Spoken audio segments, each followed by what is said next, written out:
تو ان گروہوں کا تذکرہ ہونے کے بعد، یعنی ان آیتوں کے بعد جو ہے اللہ تعالیٰ نے یہ آیتیں ذکر کی، یا ایھا الناس والی آیتیں ذکر کی، جس میں اللہ کی وحدانیت ہے، اللہ کی عبادت کے تعلق سے یہ آیتیں آئی ہیں۔ کیوں؟ کیونکہ اللہ تعالیٰ بتا رہا ہے کہ سبھی کو میں نے پیدا کیا ہے، تو تم میری عبادت کرو کر کے اللہ تعالیٰ اس آیت میں بتا رہا ہے۔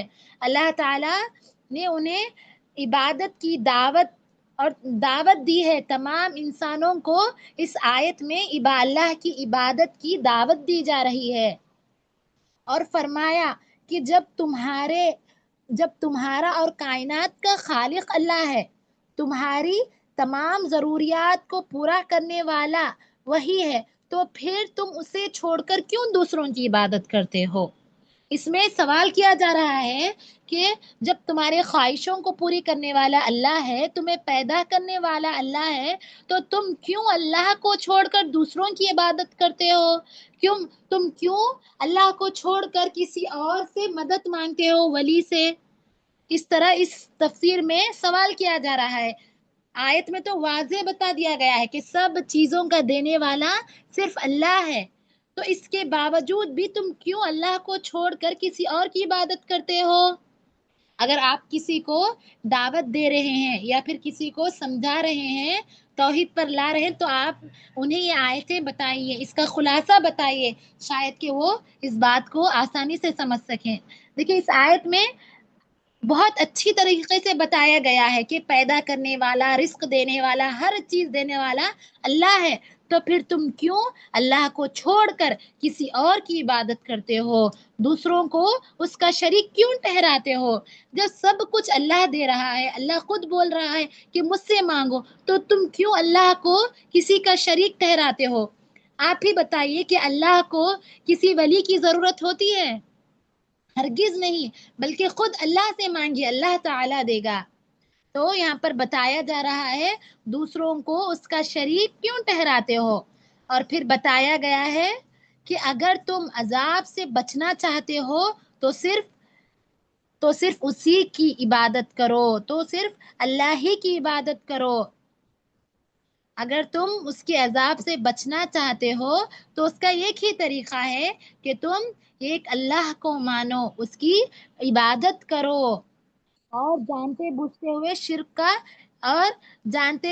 ہوئے شرک کا ارتکاب مت کرو، شرک سے بچ جاؤ۔ یہاں پر یہ بات بتائی جا رہی ہے کہ شرک سے بچ جاؤ، اگر تم شرک میں مبتلا ہوگے تو تمہیں عذاب دیا جائے گا۔ وہ کیسا عذاب؟ انشاءاللہ ہم اگلی والی آیت میں پڑھیں گے۔ امید ہے کہ آپ کو یہ دونوں آیتیں جو ہے اچھی طرح سے سمجھ میں آ گئی ہوں گی۔ تو چلیے اس کے بعد والی آیت میں آگے بڑھتے ہیں۔ 23 والی آیت دیکھیے، وَإِن كُنتُمْ فِي رَيْبٍ مِّمَّا نَزَّلْنَا عَلَىٰ عَبْدِنَا فَأْتُوا بِسُورَةٍ مِّن مِّثْلِهِ وَادْعُوا شُهَدَاءَكُم مِّن دُونِ اللَّهِ إِن كُنتُمْ صَادِقِينَ۔ وَإِن اور اگر کنتم تمہیں فی ریب کچھ شک ہو، وَإِن اور اگر کنتم تمہیں فی ریب کچھ شک ہو، مما جو کچھ نزلنا ہم نے نازل کیا، علی عبدنا ہمارے بندوں پر، وَإِن كُنتُمْ فِي رَيْبٍ مِّمَّا نَزَّلْنَا عَلَىٰ عَبْدِنَا اور اگر تمہیں کچھ شک ہو جو کچھ ہم نے نازل کیا علی عبدنا ہمارے بندوں پر، قالوا تو کہا گیا ان سے، قالوا نہیں، معذرت چاہتی ہوں، علی عبدنا فأتو تو تم لے آؤ، فأتو تو تم لے آؤ، بسورۃ ایک ایسا سورہ، من مثلہ اسی جیسا، یعنی اسی قرآن کے جیسا، وَإِن كُنتُمْ اور اگر تمہیں شک ہے، مما نزلنا جو کچھ ہم نے نازل کیا، علی عبدنا ہمارے بندے پر، تو فأتو تو تم لے آؤ، بسورۃ ایک ایسا سورہ، من مثلہ اسی جیسا، وادعوا اور بلاؤ شہداءکم تمہارے مددگاروں کو، من دون اللہ اللہ کے سوا، ان کنتم صادقین اگر تم